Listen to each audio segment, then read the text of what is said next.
Ladies and gentlemen, my name is Paul Heyman, and I stand before you tonight as the advocate for the obvious #1 contender, the beast incarnate, Brock Lesnar. Now, when I made my client's position known to Triple H and Stephanie McMahon, what they did was they took it to another level. Triple H says, well, we're going to let your client, Brock Lesnar, make history, but in a different way. Triple H and Stephanie McMahon have offered Brock Lesnar for the first time ever an open contract. Brock Lesnar can name any opponent of his choosing and fight that opponent, which to my client, that's tantamount to a consolation prize. Brock, that's how Triple H and Stephanie get people. What they do is, you can have anything that you want except the thing that you want the most. And what Brock Lesnar wants the most is history to conquer. This open contract doesn't mean a thing to Brock Lesnar. Brock Lesnar wants to make history. On behalf of my client, I've been authorized to tell Triple H and Stephanie McMahon, no thank you.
The contract has been signed, and if you'd like to sign it, Mr. Undertaker, you may have the match with Brock Lesnar.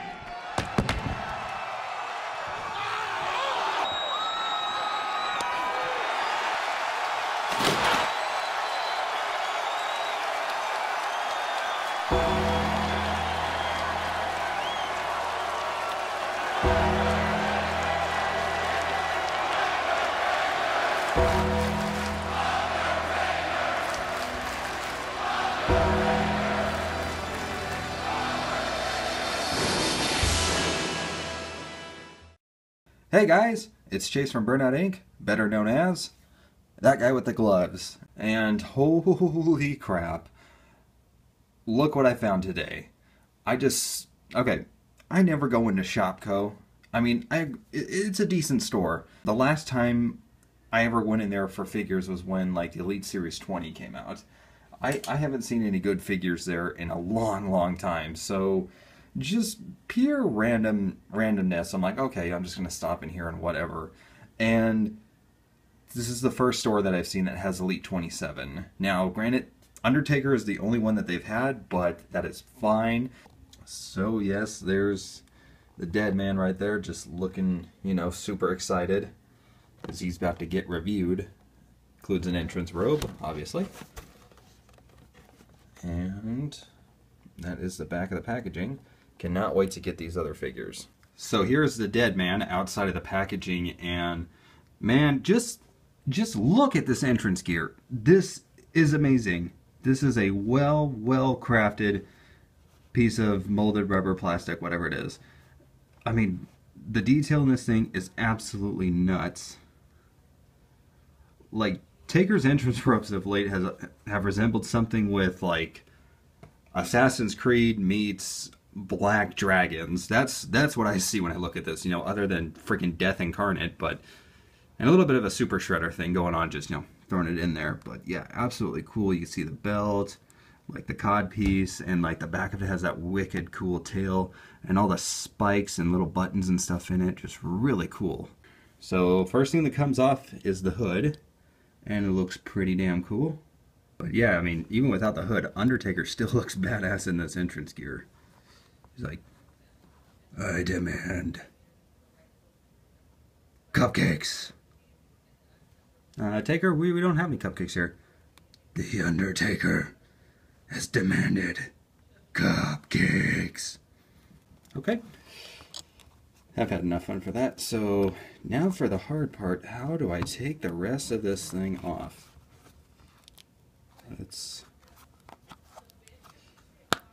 Oh, there we go. So yeah, right there, it unsnaps. I heard somebody saying this was a 3-piece system. Liars.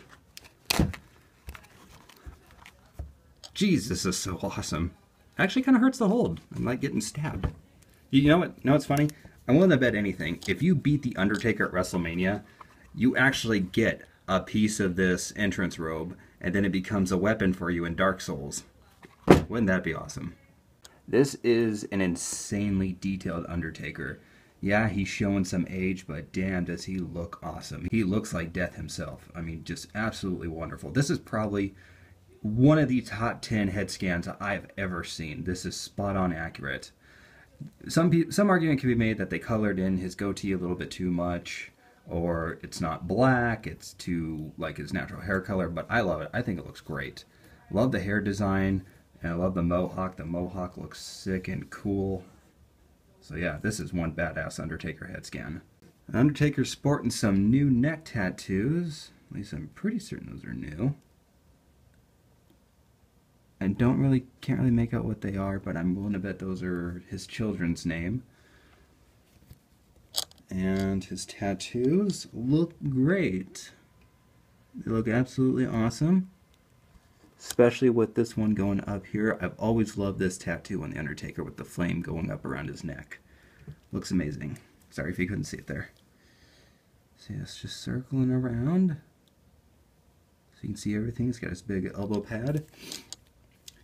You know, I don't know if Undertaker would ever go back to this look, but even though I do enjoy his wrestling singlet and stuff like that, I would love to see an outfit that he wears to the ring more like his Attitude Era one, where he had like the shoulder pieces and stuff, and the textured pants. Those are really cool. I'd love to see him go back to that.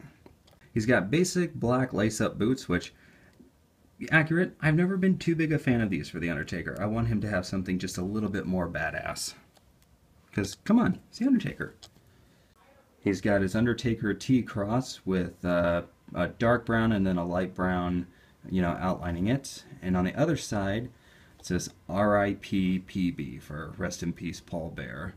And that's supposed to be in the shape of his urn. It's not in the shape of a tombstone, which I've heard some people say it was. And then he has his, like, I think they're like rosary beads with a skull and an Undertaker T. So it looks cool.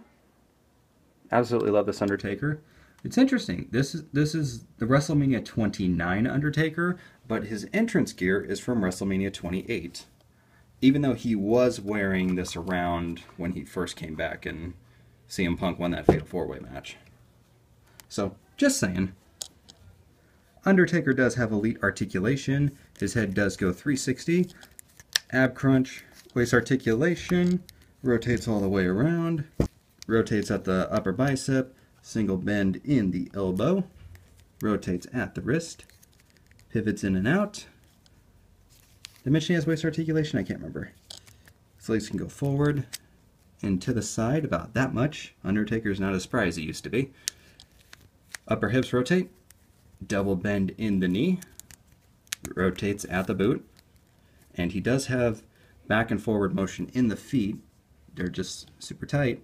And an ankle rock. I absolutely love this Undertaker. I mean, the head scan is spot on. Tattoos look amazing. No paint defects that I saw. I love his costume with, you know, the T and the R.I.P. PB from WrestleMania 29. It is a little weird that they're mixing up WrestleMania 28 with the 29, you know, entrance stuff. And you guys know me. Normally, I am just not a fan of the molded entrance gear. I prefer cloth at all times, and I prefer fabric. But, like with the Elite 24 Miz, I don't really see how, in a cost-effective way, Mattel could have done that. But just the fact that they were actually able to perfectly recreate Undertaker's WrestleMania 28 death robe, and it's a two-piece thing, which is a pretty smart move on their part, I think this works. So I'm not going to ding it at all. I mean, the detail in this thing is amazing. So, not dinging the entrance robe. There, we'll just put the headless monk Undertaker right behind him. And you see, here's the thing. I am a huge mark for The Undertaker. But with my reviews, I'm trying to get a little bit more critical. I can't for this one. It's absolutely perfect. It's a 10 out of 10. Ah! I know, what a shocker. Guy who loves The Undertaker gives The Undertaker's figure a perfect 10 out of 10. Anyway, so yeah, Undertaker's a 10 out of 10. Definitely pick this Undertaker up. It's awesome. It's the best modern Undertaker so far. And I'll see you next time.